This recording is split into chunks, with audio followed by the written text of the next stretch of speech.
Jika biasanya umbi-umbian dimakan dengan cara direbus atau digoreng, berbeda di Kabupaten Aceh Selatan. Ketela yang telah direbus lalu dijadikan minuman yang segar dan dinikmati di dalam air sungai yang mengalir.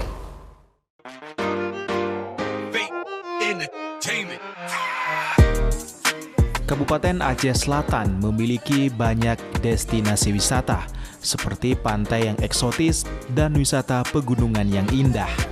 Salah satunya Kafe Jejak Rimba Raya, yang berlokasi di Desa Bate Mecanang, Kecamatan Labuhan Haji Barat, Kabupaten Aceh Selatan.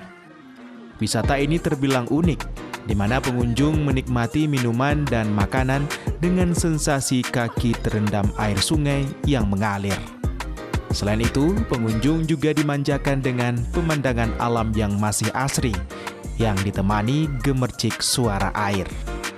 Salah satu minuman yang disediakan di sini yakni es cagruk, yang terbuat dari umbi ketela dan dicampur dengan susu. Jika biasanya ketela disantap dengan cara direbus atau digoreng, di sini ketela yang telah direbus lalu ditumbuk hingga hancur, lalu dijadikan minuman segar dan sehat. Untuk satu gelas es cagruk ini dibanderol seharga Rp15.000. Selain itu, di sini juga menyediakan kopi robusta. Selain keunikan tempat dan menu minuman, Kafe Jejak Rimba Raya juga mengkampanyekan bebas sampah plastik, sehingga sedotan yang digunakan juga bukan sedotan plastik, melainkan sedotan dari bambu.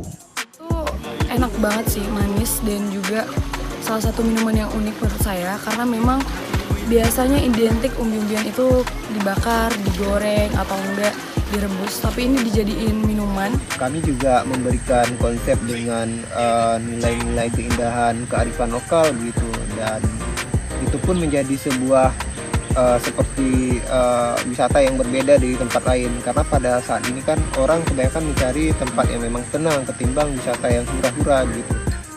Wisata Kafe Jejak Rimba Raya ini sangat cocok untuk berlibur di akhir pekan bersama keluarga. Perlu diperhatikan, pengunjung dilarang membuang sampah di lingkungan sekitar kafe.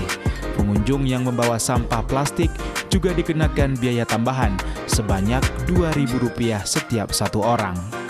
Dari Kabupaten Aceh Selatan, Erdawati iNews melaporkan.